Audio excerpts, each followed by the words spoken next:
ಕೇವಲ ರಾಜ್ಯ ಮಾತ್ರ ಅಲ್ಲ, ಬೇರೆ ರಾಜ್ಯಗಳಲ್ಲೂ ಕೂಡ ವರುಣಾರ್ಭಟ ಬಹಳ ಜೋರಾಗಿದೆ. ಮಹಾಮಳೆಗೆ ಜನವಸತಿ ಪ್ರದೇಶಗಳೆಲ್ಲ ಜಲಾವೃತವಾಗ್ತಾ ಇದೆ. ಕೆಲ ಪ್ರದೇಶಗಳಂತೂ ದ್ವೀಪದಂತಾಗಿದೆ. ಇನ್ನು ಅದರಲ್ಲಿ ಕಳಪೆ ಕಾಮಗಾರಿನೋ ಅಥವಾ ಮಳೆ ಬೀಳ್ತಾ ಇರುವಂತಹ ಅಥವಾ ನೀರು ಹರಿತಾ ಇರುವಂತಹ ಫೋರ್ಸೇ ಆ ಮಟ್ಟಿಗಿದೆಯೋ ಗೊತ್ತಿಲ್ಲ. ಹಲವು ಕಡೆ ಸೇತುವೆಗಳೆಲ್ಲ ಕುಸಿಯೋದು ಇದು ಯಥಾಪ್ರಕಾರವಾಗಿ ಮುಂದುವರಿತಾ ಇದೆ. ಹಾಗಾದ್ರೆ ಎಲ್ಲೆಲ್ಲಿ ಏನೇನು ಅನಾಹುತಗಳಾಗಿದೆ ಬನ್ನಿ ನೋಡೋಣ.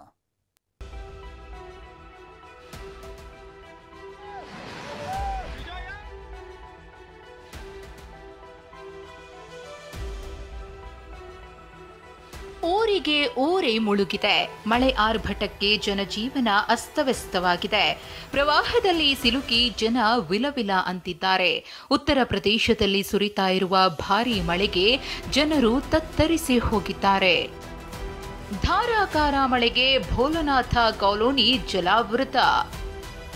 ಬೋಟ್ಗಳಲ್ಲಿ ಜನರ ಸಂಚಾರ, ನೆರೆಯಲ್ಲಿ ಸಿಲುಕಿದವರ ರಕ್ಷಣೆ. ಉತ್ತರ ಪ್ರದೇಶದಲ್ಲಿ ಧಾರಾಕಾರವಾಗಿ ಮಳೆ ಸುರಿಯುತ್ತಿದೆ.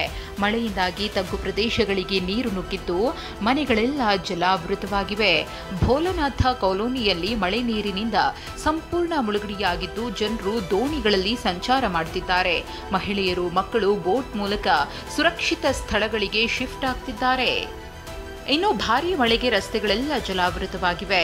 ಇದರಿಂದ ವಾಹನ ಸವಾರರು ಪರದಾಡುವಂತಾಗಿದೆ. ಒಂದು ಸ್ಥಳದಿಂದ ಮತ್ತೊಂದು ಕಡೆಗೆ ಸಂಚರಿಸಲು ಜನರು ಬೋಟ್ಗಳ ಮೊರೆ ಹೋಗ್ತಿದ್ದಾರೆ. ಉತ್ತರಾಖಂಡ್ನ ರಾಮನಗರದಲ್ಲಿ ನೋಡ್ತಾ ಇದ್ದಂತೆ ಸೇತುವೆ ಕುಸಿದಿದೆ. ಅಪಾಯದ ಮಟ್ಟ ಮೀರಿ ನದಿಗಳು ಹರಿತಾ ಇದ್ದು ರಾಣಿಕೇತ್ ಹೆದ್ದಾರಿಯ ಸೇತುವೆ ಧ್ವಂಸವಾಗಿದೆ. ಹೆದ್ದಾರಿ ಸಂಪರ್ಕ ಕಡಿತವಾಗಿದ್ದು ಜನ ಪರದಾಡ್ತಿದ್ದಾರೆ. ಮಹಾರಾಷ್ಟ್ರದಲ್ಲಿ ಭಾರೀ ಮಳೆಯ ಹಿನ್ನೆಲೆಯಲ್ಲಿ ಹಲವೆಡೆ ಅವಾಂತರಗಳಾಗಿವೆ. ಥಾಣೆಯ ಶಹಾಪುರದ ನಗರದಲ್ಲಿ ನೀರಿನ ಹರಿವಿಗೆ ಸೇತುವೆಯೇ ಮುಳುಗಡೆಯಾಗಿದೆ. ಜನರು ಸಂಚಾರ ಮಾಡೋಕೆ ಆಗದೆ ಪರದಾಡ್ತಿದ್ದಾರೆ. ಇನ್ನು ರೈಲ್ವೆ ಹಳಿ ಕುಸಿದು ರೈಲ್ವೆ ಸಂಚಾರದಲ್ಲಿ ಹಲವು ಕಡೆ ವ್ಯತ್ಯಯವಾಗಿದೆ.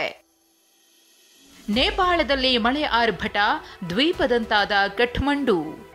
ನೇಪಾಳದಲ್ಲಿ ಮಳೆ ಆರ್ಭಟ ಜೋರಾಗಿದ್ದು ಕಠ್ಮಂಡುವಿನ ಹಲವು ಪ್ರದೇಶಗಳು ಜಲಾವೃತವಾಗಿವೆ. ವಸತಿ ಪ್ರದೇಶಗಳಿಗೆ ನೀರು ನುಗ್ಗಿ ಇಡೀ ಏರಿಯಾ ದ್ವೀಪವಾಗಿ ಮಾರ್ಪಟ್ಟಿದೆ. ಅಂಗಡಿ ಮನೆಗಳಿಗೆ ನೀರು ನುಗ್ಗಿದ್ರಿಂದ ರಕ್ಷಣೆಗಾಗಿ ಮನೆಯ ತಾರಸಿ ಮೇಲೇರಿದ್ದಾರೆ. ನಿವಾಸಿಗಳು ಜೀವ ಭಯದಲ್ಲೇ ಓಡಾಡುವ ಸ್ಥಿತಿ ನಿರ್ಮಾಣವಾಗಿದೆ. ಏನೇ ಹೇಳಿ, ರಣಚಂಡಿ ಮಳೆಗೆ ಉತ್ತರ ಪ್ರದೇಶ, ನೇಪಾಳದ ಜನಜೀವನ ಅಸ್ತವ್ಯಸ್ತವಾಗಿದೆ. ಪ್ರವಾಹದಲ್ಲಿ ಸಿಲುಕಿದವರನ್ನ ಸುರಕ್ಷಿತ ಸ್ಥಳಗಳಿಗೆ ಸ್ಥಳಾಂತರಿಸುವ ತುರ್ತು ಕಾರ್ಯ ಆಗಬೇಕಿದೆ. Bureau report, TV9.